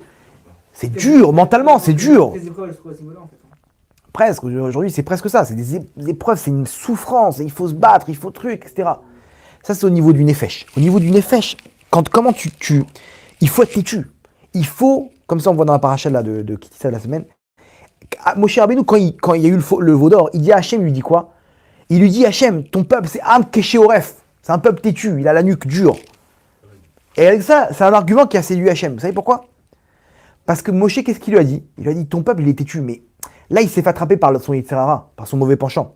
Mais demain, il sera têtu dans tes mitzvot, Hachem. Demain, ce juif-là, tu lui mets un pistolet sur la tempe, tu lui dis, arrête tes mitzvot, tu peux y aller. Et comme ça, les juifs, à travers l'histoire, ils ont sauté ils sont morts al Kiddush Hachem, parce qu'on a voulu leur enlever leur mitzvot.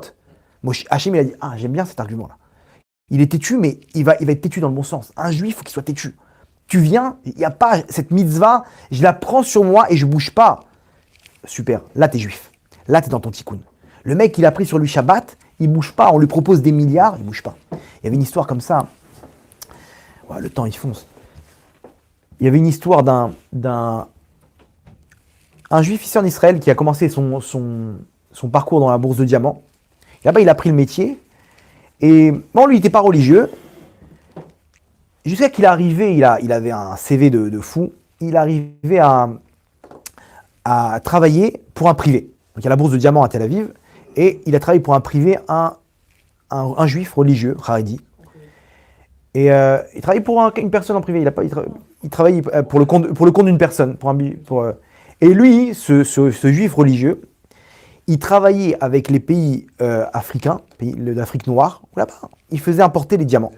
Et là-bas, il les faisait importer en quantité. Bon, ce qui se passe là-bas, c'est la mafia. Hein. C'est des morts et des trucs. Et les mines de diamants, elles sont tenues par des dictateurs là-bas. C'est terrible.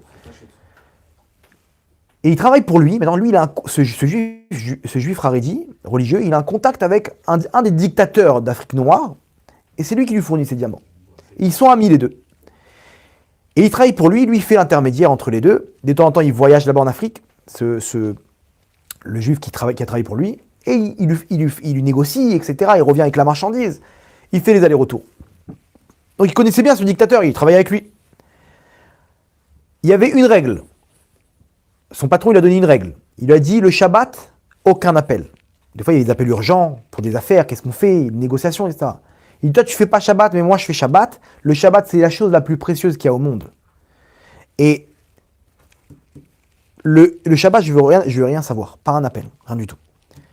Un jour, celui qui travaille pour lui, donc ce juif non religieux, il reçoit un coup de fil du dictateur. Il dit, écoute-moi bien, il faut que tu parles à ton patron tout de suite, on est en danger, ok, on doit vendre tout de suite, parce que sinon, il y a un coup d'état qui va se faire, on risque d'y passer tous, il faut que je lui parle. Il lui dit, vous savez, le Shabbat, le samedi, c'est un peu dur. Il dit, je veux rien savoir. Là, moi, je suis entre la vie et la mort. Ils peuvent venir d'un instant à l'autre, et ils peuvent tous nous tuer, il faut absolument que j'ai des garanties.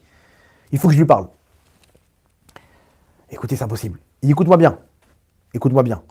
C'est une question de vie ou de mort. Si tu ne me le donnes pas au téléphone maintenant, ok, là, tu peux être sûr que tu as perdu ton travail, ok. Toi et ton patron, vous avez perdu votre travail. C'est fini pour vous. Il n'y a plus de diamants, plus rien du tout, et je vais vous retrouver et je vais vous faire la mort. Bon, lui, il a compris que c'était une question de vie ou de mort. Il fonce, il essaie d'appeler, personne ne répond. Il fonce sur place. Il prend le premier taxi, il arrive là-bas, il tape, il voit un petit religieux lui ouvrir. En plein cœur de Bnei Brak. Il voit une ambiance comme ça chantait, une ambiance de Shabbat. Il dit, ton père est là? Il dit, qu'est-ce que tu veux? Je veux parler avec ton père. Ok. Il s'en va, il voit son père comme ça, classe, des beaux habits de Shabbat. Il le voit avec une joie, un visage illuminé. Il lui dit, qu'est-ce que tu fais là? T'as pris la voiture Shabbat? Il dit, il faut que je vous parle, c'est hyper important. Il dit, écoute-moi bien, je veux rien savoir. Il dit, c'est une question de vie ou de mort. Je suis obligé de vous en parler. Je veux rien savoir. Mais il va mourir là-bas. Il a dit que vous allez perdre des millions, des contrats de millions et voire de milliards de dollars, vous allez tout perdre. Il dit, écoute bien, sache une chose. La chose la plus précieuse que j'ai au monde, c'est le Shabbat. Si tu me dis, tu veux des milliards, tous les diamants, ou tout perdre et faire Shabbat, mon choix, il est évident. Et il lui répond cette phrase-là avec une sérénité. Il dit, mais c'est pas possible. Quelle personne au monde est prête à tout sacrifier? Des millions, des milliards de dollars pour un Shabbat. Ça va, prends le téléphone, c'est moi qui prends le téléphone, je te mets en haut-parleur. Tu touches pas à mon Shabbat. Rien du tout. C'est pas possible. Il a vu ça, ça lui a transformé sa vie. Il a dit, si c'est ça le Shabbat, je veux connaître. Et comme ça, il a fait tchouva. L'autre, bien entendu, il s'est arrangé, le dictateur, et il a vu combien l'autre, il bougeait pas de ses positions, et il s'est dit, bon, vaut mieux... il a essayé de faire un coup de bluff, mais il s'est dit, vaut mieux le garder. C'est quelqu'un de droit, etc. Il va me lâcher. C'est lui. Genre, il a renversé la peur. C'est lui qui a eu peur. Le dictateur, il a eu peur de son patron. Tellement qu'il était sûr de lui, il dit, on ne peut pas le toucher. Rendez compte, ça, c'est un juif. Donc, tu as pris ta mitzvah, va jusqu'au bout. Va jusqu'au bout, sois têtu, am kesheoref. Une mitzvah, tu vas avec ton kisui roche, n'aie pas peur. N'aie peur de personne. Les filles, elles vont se moquer de toi. Elles vont dire, ouais, c'est quoi ce que tu as sur la tête? Rien, t'inquiète pas. Tout va bien. Ani Yehudia. Moi, je suis juive. Je suis juif, et ça, c'est comment ça se matérialise par cette mitzvah que tu prends. C'est la mitzvah la plus dure, peut-être la plus facile, mais fonce. Une fois que tu as cette mitzvah, ne la lâche pas. Parce que là, tu fais régner le Yehudi qui est en toi. C'est dur, il faut s'annuler, c'est clair, mais c'est comme ça que ça marche. Au niveau du rouar, c'est quoi? La parole. C'est quoi, par exemple? La prière, la tchouva, de parler avec Hachem. Idbo des doutes, tu fais ton Cheshbon Nefesh, des cours de Torah. Combien une personne, elle passe à côté de sa vie quand elle a pas un minimum de Torah? Les gens aujourd'hui, ils trouvent pas ça normal d'aller étudier la Torah. 2 secondes, mais ça doit être grave pour toi. Comment tu peux avancer dans ta vie si t'as pas le mode d'emploi? Alors ok, il y a des petits cours sur internet, c'est gentil, c'est mignon, etc. Mais si t'as pas ton cours de Torah une fois par semaine au moins, comment tu veux qu'Hachem il te parle? Hachem, comment tu veux qu'il te parle? Hachem il te parle parce qu'il est écrit dans la Torah, il te met une idée là, il te met un truc là-bas, il te met un pasouk, il te met un cours de Torah. Hachem il nous parle, Hachem il nous guide. Mais si tu n'as pas de cours de Torah, tu fermes la porte.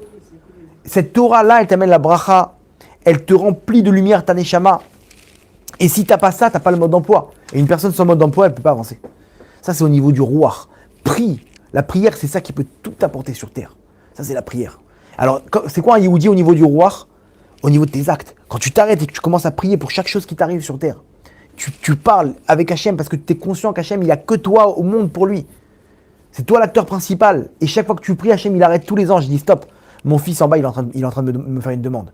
Et tout s'arrête et Hachem, il t'écoute, et Hachem, il te guide, Hachem, il te prend par la main, et Hachem, il te répond.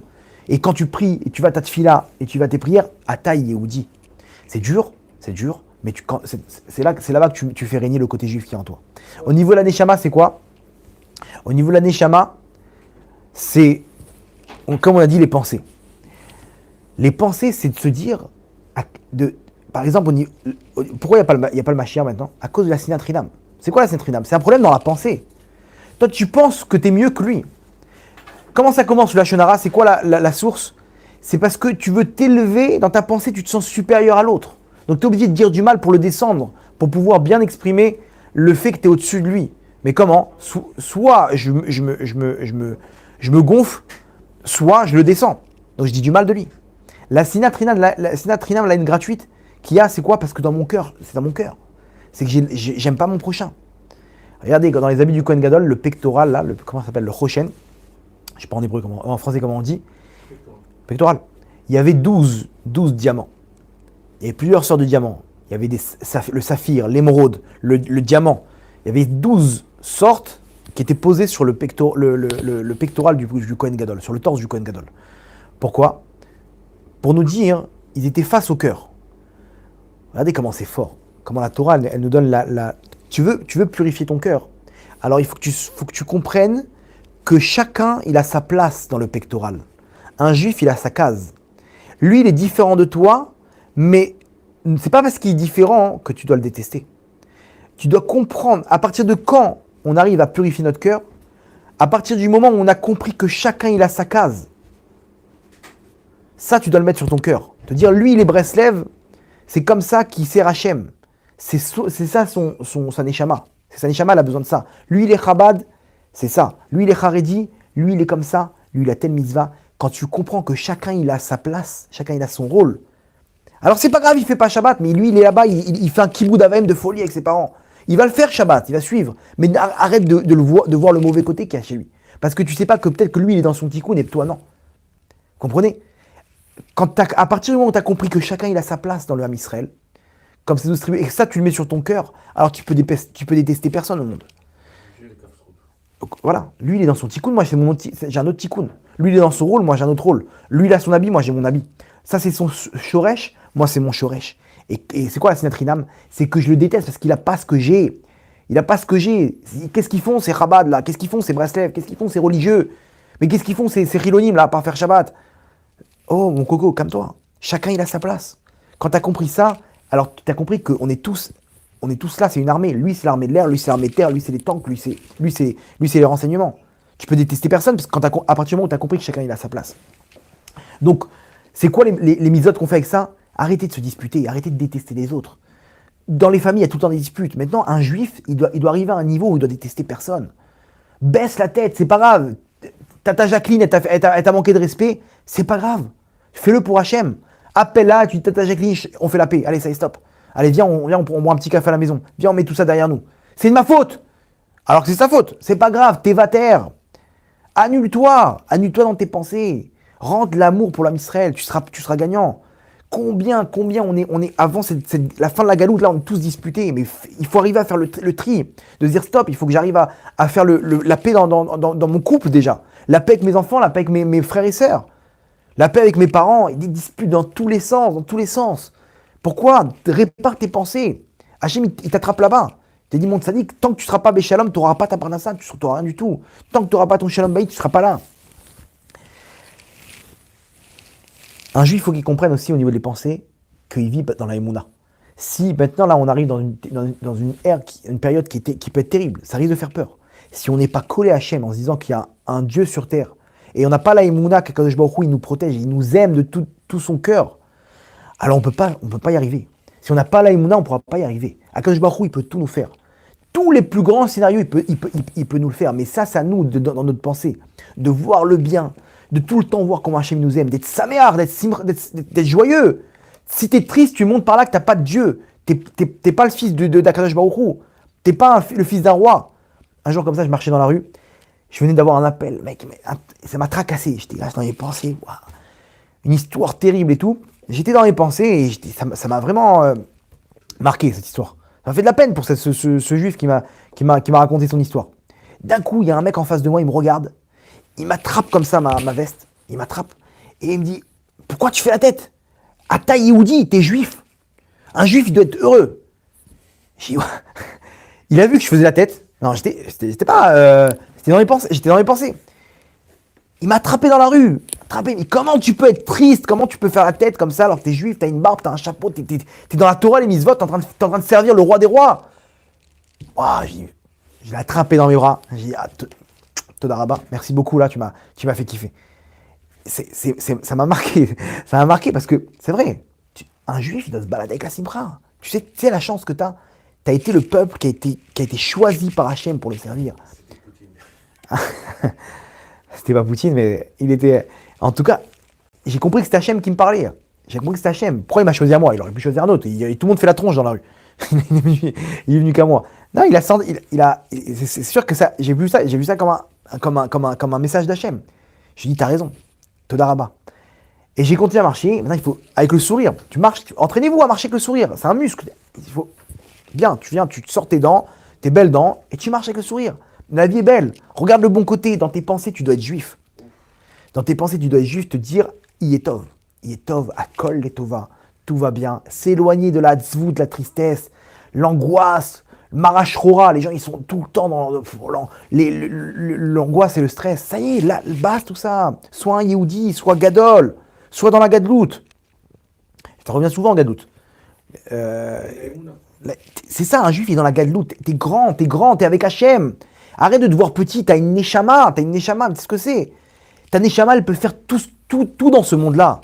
Mais c'est toi qui mets en l'air le système avec tes pensées. Tu te sens petit, tu te sens ouais, qu'est-ce que je peux faire dans mon couple? Je peux rien faire, je peux pas changer.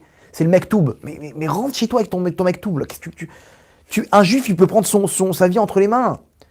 Un juif, il peut dire, je suis juif, je peux tout changer. Ani Yehudi, Avram Avinu, il a changé tout le monde entier. Bishvili Nivra Olam, pour moi, il a été créé le monde. Pense avec de la gadlout. Ça va revenir, ça, ce terme, la gadlout. Maintenant, aujourd'hui, les gens, quand ils m'appellent, ils me disent wow, Gérard, j'ai une katnout avec ma femme. C'est devenu un terme qui est rentré. Même ma femme, des fois, elle me dit non, laisse tomber, lui, il est en katnout, le petit. Et c'est comme ça. Non, il faut comprendre, ça, c'est un terme kabbalistique, la gadlout, mais c'est comme ça qu'un juif doit être. Il est tout le temps des gadlout. S'éloigner le maximum de cette katnout, de cette angoisse, marachroa, de cette atzvut. Là-bas, tu montres que tu n'es pas juif, que tu n'as pas de Dieu qui peut t'aider. Tu crois pas que c'est les Tova, ce qui t'arrive. Que tu montres par là qu'Hachem, il ne peut pas t'aider. Non, t'inquiète pas. Remplis-toi de joie. Danse, même dans les épreuves, t'allumes la musique, tu prends ta femme et tes enfants et tu danses avec eux autour de la table. C'est ça un juif. C'est ça Shabbat. C'est ça un juif qui est dans ses mitzvot. Tu vois une table de Shabbat, tu as envie de faire Shabbat. Pourquoi? Ça donne envie. Tu vois Hachem, il est là. Ça, c'est un juif. Vous comprenez? Aujourd'hui, une personne, elle doit se dire, c'est quoi mon tafkid sur terre? C'est quoi mon rôle sur terre? Quand t'es bégadlout, quand t'es bien, tu sais que t'es le fils d'Hachem, alors, t'investis dans ta neshama.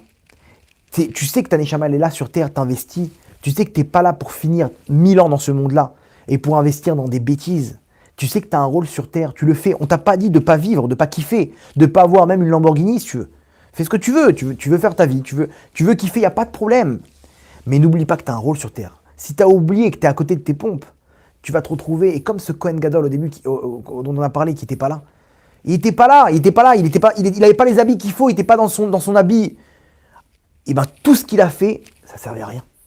Et tu vas arriver dans la chaîne et dire, ah, mais regarde, j'avais une maison, j'avais des trucs, j'avais des biens, j'ai tout fait. Rien, ça sert à rien tout ça. Tu n'étais pas dans ton tikkun, tu n'étais pas dans ton rôle, mon tzaddik.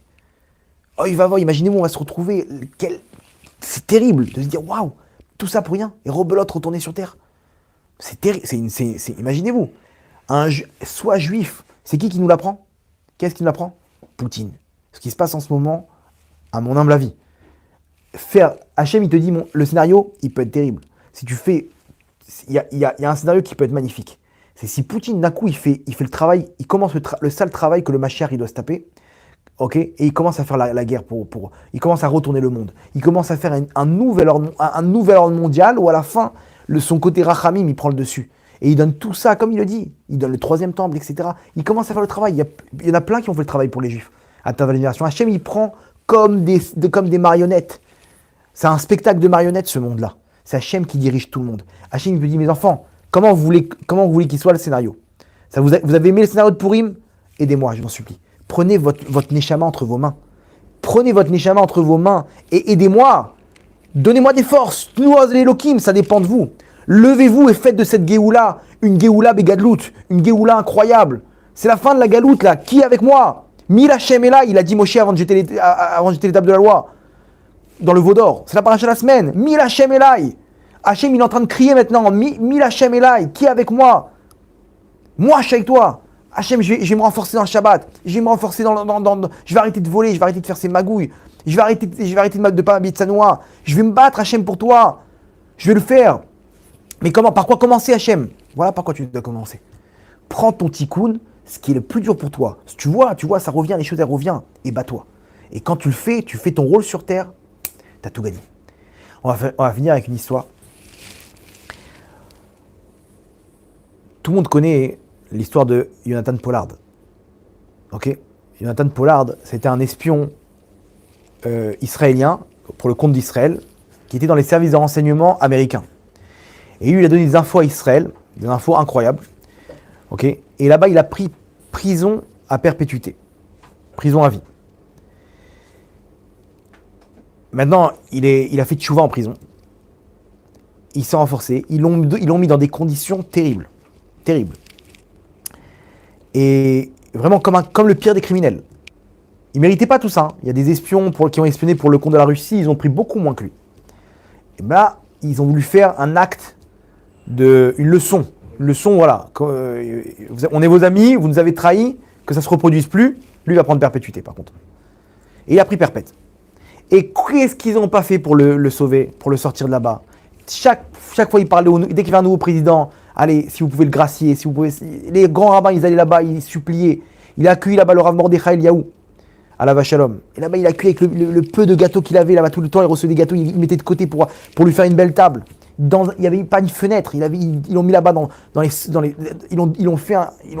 30 ans, ils l'ont mis dans les pires conditions. Jusqu'à que Baruch Hashem, ils ont obtenu sa libération. Sous condition, il était chez lui pendant 5 ans. Et il ne devait pas sortir de chez lui. Il avait des conditions drastiques. Et après, ils l'ont libéré définitivement. Il est monté en Israël l'année dernière. Malheureusement, sa femme, Esther Pollard, elle a été frappée par le cancer. Et elle est partie il y a 2 semaines. Elle est à Shalom. Et que secours il soit les Nishmata Bezat Hashem. Elle a été frappée par le cancer il y a à peu près 2 ans. Et ils ont fait des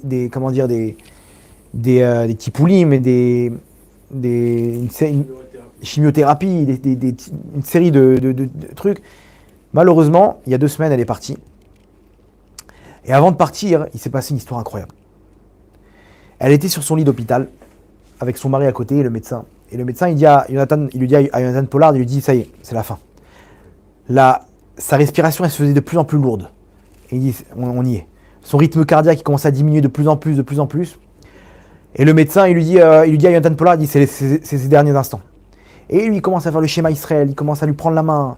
Il lui dit, je t'aime. Et il dit, ne t'inquiète pas, je vais m'occuper de ce qu'il faut. Merci pour tout ce que tu as fait pour moi. Je suis désolé que j'ai pas été assez à tes côtés, alors que toi, pendant 30 ans, tu t'es occupé de moi, tu m'as guidé, etc. Et elle ferme les yeux.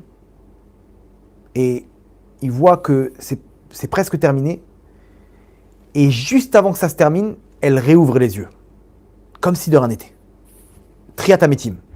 Elle ouvre les yeux et elle prend la parole. Elle s'adresse à son mari. Maintenant, elle était entre la vie et la mort. Et d'un coup, elle parle comme si qu'elle est vivante. Elle réouvre les yeux, comme si de rien n'était, et elle commence à prendre la parole. Et elle dit à son mari une chose incroyable. Elle lui dit, j'ai accepté de revenir sur Terre pour 2 missions. Ma neshama a accepté de revenir sur Terre pour 2 missions. Elle lui dit, la première, c'est de faire en sorte de te sortir de prison. De tout faire pour te sortir de prison. Et de te ramener à la maison, Elle lui dit, la deuxième mission que j'ai eue sur Terre, c'est de faire en sorte que tu reviennes à la maison, mais en tant que juif, pas en tant que goy. Il y a un temps d'arrêt, et elle reprend la parole, elle lui dit, et sache une chose, que la deuxième mission, elle était plus dure que la première. Elle ferme les yeux, et elle rend son âme à Kadosh Baruch Hu. Imaginez-vous ce qu'elle est en train de dire. Akadosh Baruch Hu, il nous donne un message incroyable, mais juste incroyable. Hachem, il est en train de nous dire par là, Regarde cette femme-là, elle est venue pour 2 missions. Son tikkun, c'est quoi? C'est pas Shabbat, c'est pas la tsniout. Bien sûr qu'elle va recevoir un salaire pour tout ça. Elle était tsanoua de la tête aux pieds. Elle faisait Shabbat, elle faisait tout ce qu'il faut. Mais principalement, c'était quoi? C'était de prendre son mari et de... Attends, mais 30 ans de prison. Et elle allait... vous savez, c'est quoi 30 ans séparée de son mari? Et le voir une fois tous les je sais pas combien en prison, dans des conditions terribles. Pas de vacances, pas de Shabbat ensemble, rien du tout, rien. Elle le voit, elle aurait pu l'envoyer balader, elle aurait pu tout faire. Et elle était là, elle a supporté. Elle a supporté pendant 30 ans, et c'est 30 ans de souffrance. Et elle lui dit quoi? Elle lui dit, ça c'est la plus petite des missions. La plus dure, c'était de te ramener juif à la maison. C'était pas de te ramener à la maison, c'est de te ramener à la maison, mais juif. Et je me suis battu pour que tu fasses tchouva et pour que tu t'abandonnes pas ton Shabbat. Et il a fait tchouva en prison. Et il est revenu, vous le voyez, c'est un religieux, un juif religieux. Alors qu'il était loin du compte au début. Aujourd'hui, vous le voyez, c'est un juif religieux. C'est grâce à qui? C'est grâce à sa femme. Sa femme, elle avait 2 missions. C'était de s'occuper de son mari, de l'aider, de l'encourager là où il était pendant 30 ans en prison, et de faire de lui un juif, de le sortir, de le ramener à la maison en tant que juif. Vous vous rendez compte? Comment on ne se rend pas compte de ce qu'on est venu faire sur terre? On s'imagine, il faut faire... Non, moi je peux pas, moi, la religion. Mais regarde autour de toi. C'est dur avec ta femme, t'es peut-être venu pour ça. Quand une femme, elle voit que son mari, il bouge pas, mais c'est peut-être ta mission.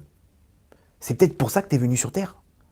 C'est peut-être ta mission sur Terre. Vous vous rendez compte de ce qu'on est en train de dire maintenant? C'est-à-dire, peut-être que cette femme-là, elle supporte son mari, mais peut-être que tu as été volontaire, tu as accepté de revenir. Tu ne devais pas revenir sur Terre. Le Harizal, il dit que les femmes, elles reviennent moins en Gilgoul, parce que généralement, elles réparent directement. Avec tout ce qui se passe, les accouchements, les enfants. C'est dur ce qu'elle vit, une femme. Donc généralement, elles ont réparé, elles n'ont pas besoin de revenir. Elles ont eu le Guénam sur Terre. Mais elles sont volontaires de revenir. Vous savez pourquoi des fois? Pour s'occuper de leur mari. Parce que leur mari doit revenir. Elle dit, Hachem, attends. Je veux l'accompagner. Et c'est ce qu'elle a choisi. Elle s'est portée volontaire. Elle a dit, Hachem, attends, mon mari doit retourner sur Terre là. Oh, il va avoir une vie pas facile. 30 ans de prison, etc. Un tikkun très dur. Hachem, je peux redescendre aussi. T'es pas obligé, Matzadeket. Je veux l'accompagner. Ok. Alors ta mission, ce sera de le sortir de là-bas. N'oublie pas, tu dois le ramener juif. D'accord, t'inquiète pas, Hachem. Combien une femme a pu dire, mais attends, mais avec qui je suis tombé? Peut-être que ta mission, tu t'es porté volontaire pour t'occuper de lui. Et un homme, il voit sa femme, il dit, attends, mais qu'est-ce que je fais? Peut-être que tu t'es porté volontaire en haut. Il dit, Hachem, cette femme-là, je vais la ramener dans le peuple juif. Et peut-être que ta mission, c'est Shabbat. Peut-être que ta mission, c'est Tfilin. Peut-être que ta mission, c'est de ne pas voler. Tu vois que ça revient. C'est là-bas quelle est ta mission. Et c'est là-bas que tu vas obtenir ton lama-bas. Pour une chose, si elle était à côté de sa mission et qu'elle n'avait pas fait ce qu'il faut, tout ça pour rien. Elle serait venue devant Hachem, Hachem il aurait dit, mais c'était lui ton... Elle aurait divorcé, elle aurait envoyé balader. Il dit, attends, moi je peux pas, moi j'ai besoin de quelqu'un qui soit avec moi. Je peux pas supporter un mec qui est en prison pendant 30 ans. Et elle savait pas qu'il allait sortir en plus. Imaginez-vous si elle avait divorcé, elle avait envoyé balader. Elle serait venue devant Hachem, ma fille, c'était lui ta mission. Vous vous rendez compte de quoi on parle? Quand t'es pas dans ta mission, t'es pas juif, dans ta maout, dans ton essence, tu passes à côté de ta mission sur terre, tu passes à côté de ton aventure avec Hachem. Ça, c'est ce qu'on apprend de cette histoire. Mais mieux que ça, entre parenthèses, quand une personne elle part de ce monde-là, il ne faut pas s'inquiéter. C'est maintenant qu'elle est descendue à cette station-là, à tel âge, à tel moment, c'est là-bas qu'elle descend, c'est là-bas qu'elle a terminé son tikkun. Il ne faut pas s'inquiéter. Non, on s'inquiète, ouais, mais elle est partie tôt, elle est partie comme... Le Rav Etzaïm, il donne un exemple. Il dit, c'est quelqu'un dans le bus qui descend à une station. Et là-bas, il dit, mais pourquoi tu descends? Tu as payé pour tout le trajet. Tu as payé le ticket du bus. On a tous payé le même prix. C'est dommage, va jusqu'au bout du trajet. Cette personne, elle dit, mais moi, je dois descendre là. C'est là-bas que je dois descendre. Je suis désolé, c'est un petit peu avant la fin du trajet, mais je dois descendre là maintenant. C'est là-bas que ma maison allait. C'est pareil, ce monde-là. Ce monde-là, c'est un long voyage. Des fois, il y en a qui partent à 50 ans, 60 ans, mais c'est là-bas que sa station allait. C'est là-bas que je dois m'arrêter. Je dois descendre de ce corps-là pour aller recevoir mon salaire sur terre, à l'éternité. Vous comprenez? Elle a fini sa mission, elle s'en va. Sa mission, c'était en Israël. Pas pendant qu'elle était 5 ans aux États-Unis, elle était en Israël. Mais le message le plus important, c'est qu'Hachem, il attend de nous qu'on soit juifs. C'est ça la plus grande des missions qu'on a sur Terre. Combien on investit? Les gens, ils investissent dans le bitcoin, ils investissent ils refont leur maison, ils achètent la voiture de leur rêve. Et il a sa profession, il a investi dans tout, il a tout fait. Mais tu as investi dans ta neshama. Est-ce que tu as investi dans ta neshama? C'est ça ta mission sur Terre, c'est d'investir dans ta neshama. Il a tout fait, il a refait toute sa vie, il a tout ce qu'il faut, d'accord. Mais une personne, elle doit se dire, attends, et au niveau de ma neshama, j'ai fait ce qu'il faut. Tout ça, tu vas le laisser dans la tombe. Mais ta neshama, tu l'emportes à l'éternité. au Olam Haba, à l'éternité. Tu as de l'argent, tu as tout. Tu as tout ce qu'il faut. Tu as investi dans ce monde-là. Mais est-ce que tu as investi dans ta neshama? C'est ça qu'il faut se poser comme question. Maï ma neshama shelcha. Qu'est-ce qu'une personne va dire? Attends, j'en suis où avec ma neshama? J'ai fait ce qu'il faut. Est-ce que je suis juif? Est-ce que je suis encore juif? Là, on a fini la galoute. Ce qui va se passer, on ne sait pas. Mais en tout cas, il est clair que ça a l'air d'être terrible. On est peut-être à l'aube d'une troisième guerre mondiale.